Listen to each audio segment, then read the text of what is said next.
안녕하세요. 사랑방 세무사 인사드립니다. 지금 2022년 5월 2021년 분에 대한 소득세 신고하는 기간인데요. 3.3% 이제 3.3 신고하는데 환급금 우리도 받을 수 있는지 보겠습니다. 구조를 말씀드리겠습니다. 2021년 1월에서 12월 사이에 이제 수입과 비용을 그 다음 연도 22년 5월 지금 이제 신고하시는 거고요. 예를 들어 A가 쿠팡이 우리는 이제 일을 해주고 돈을 받을 때 100만 원을 받는다 하면은 33,000원을 떼고 나머지 96만 7천 원만 우리는 받습니다. 그러면 쿠팡이 33,000원 우리 돈을 대신 해가지고 세무서에 납부를 하게 되는 구조입니다. 그러면은 세무서에서는 B에 대해서 B가 100만 원 받으셨군요. 당신의 수입을 신고해 주십시오 하고서는 B한테 안내를 하게 됩니다. B가 그럼 22년 5월달에 신고를 하는데요. 수입 100만 원에 이제 비용을 이제 각자 쓴 비용들이 많겠죠. 각각 다르겠죠. 그래서 신고를 하면 이제 소득이 얼마 나온다 해가지고 이제 세율을 곱하면은 간단히 말씀드리면 세금이 이제 나옵니다. 그러면 이제 예를 들어 100만 원에서 비용을 이제 10만 원 했다. 그럼 소득이 90만 원인데 세율이 10%라고 하면은 9만 원이 될 거거든요.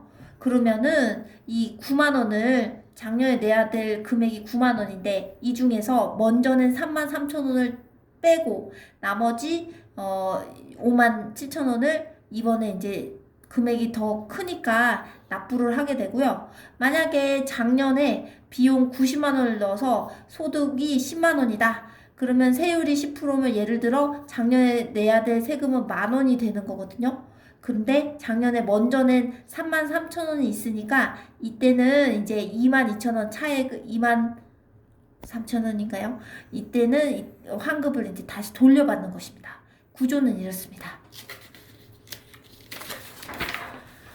그랬을 때 이제 환급을 너도 나도 다 받자 이렇게 이제 말씀 많이 주십니다. 근데 3.3이란 게 쿠팡에서 이제 뭐 배달 뭐 이런 사이트에서 배달을 하시거나 아니면 중고차 딜러를 하셔서 이제 받으시거나 분양을 해서 이제 그 수수료를 받으시거나 뭐 요런 구조거든요. 인적 용역 프리랜서 사람이 발로 뛰어가지고 번 돈입니다. 그렇기 때문에 이 비용을 원래는 세법에서는 사업과 직접 관련된 비용만 넣어야 된다고 하고 있는데 사실은 3.3 업역에서는 비용을 넣을 만한 게 없습니다. 왜냐? 인건비도 없고 월세 이런 것도 안 내시고 그 다음에 뭐 어떤 재료비 같은 거를 안 내도 이렇게 고소득을 올릴 수 있는 몇 안 되는 직군입니다. 굉장히 좋은 직군입니다. 세무에서 볼 때는 인정받을 만한 경비가 없다는 뜻이거든요.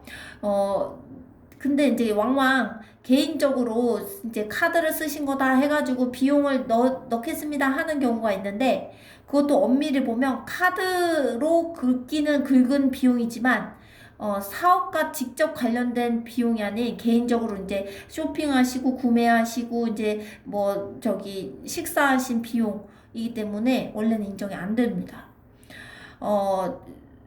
근데도 임의로 이제 비용을 조금 많이 넣어가지고 환급까지도 이제 받는 구조인 건데 납세자 대표님께서는 우리 대표님들께서는 세금만 봅니다. 환급이냐 납부냐 이것만 이제 중요합니다. 근데 이제 국세청 세무서에서는 좀 왜곡해서 말씀드리면 세금은 하나도 안 봅니다. 관심이 없습니다. 이 국세청에서는 오로지 관심 있는 게 마진입니다. 이분이 이런 일을 했을 때 남는 소득률은 어떻게 되나? 근데 이 인적 용역은 소득률이 높을 수밖에 없습니다. 왜냐면 사람이 직접 발로 뛰어가지고 창출한 소득이기 때문입니다. 그래가지고 소득률에서 우리가 이제 환급을 받는다면 비용을 많이 넣어야지 이제 환급이 나오는 구조이기 때문에 소득률이 낮게 신고가 돼야지 이제 환급이 되는 거거든요. 그랬을 때 이제 한 해에 이제 예산이 국세청 예산이 이제 많이 이제 배분이 돼가지고 계속 AI 컴퓨터를 이제 업데이트하고 있는데 이 시스템에서 줄을 세워가지고 정밀하게 검토를 하면 이상하다. 여기는 인적 용역 대표님인데 왜 환급까지 받으셨을까? 조금 더 조사를 해봐야 되겠다. 이렇게 이제 나오는 셈이 됩니다. 호주머니에 이제 실제로 이제 환급 신고를 이제 경비를 많이 넣어서 환급을 이제 받는 구조로 누적이 되면은 실제로 내가 이제 나한테 남은 돈은 예를 들어 5천만 원, 1억인데 신고는 이제 2천만 원만 남았다고 신고를 하잖아요. 그렇게 10년이 지나면 나는 실제로 남은 돈 호주머니에는 10억이 있는데 신고된 돈은 2억밖에 없게 되는 셈이 나오게 됩니다.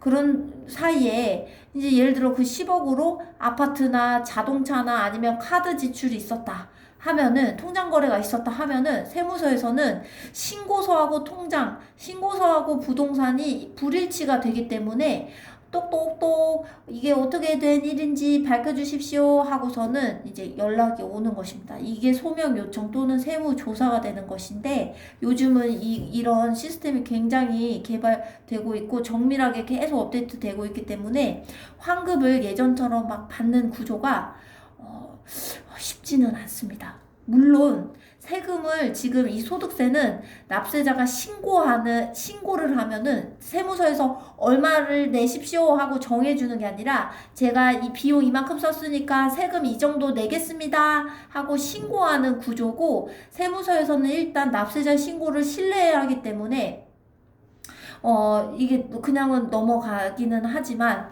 이제 계속 추적 관찰이 되기 때문에 리스크가 있게 됩니다.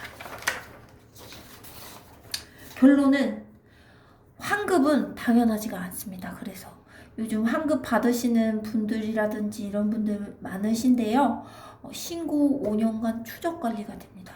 근데 이게 이제 물론 몇 천만 명이 신고를 넣고 또 뭐 1억 미만 뭐 소액이기도 하니까 생업과 관련된 돈이다 해가지고 어떻게 보면은 또 인적용역 프리랜서들은 근로소득을 받으시는 그런 분들이 주장할 수 있는 뭐 퇴직금이라든지 실업급여라든지 사대보험이라든지 이런 권리들이 제대로 이제 받을 수 없다고 판단이 될 수가 있어서 좀 이렇게 여지를 남겨두는 것일 뿐 또 몇십억, 몇백억짜리 이제 막 왜 연예인들이라든지 유명 인사들 막 이렇게 세금 이제 뭐 문제로 나오잖아요.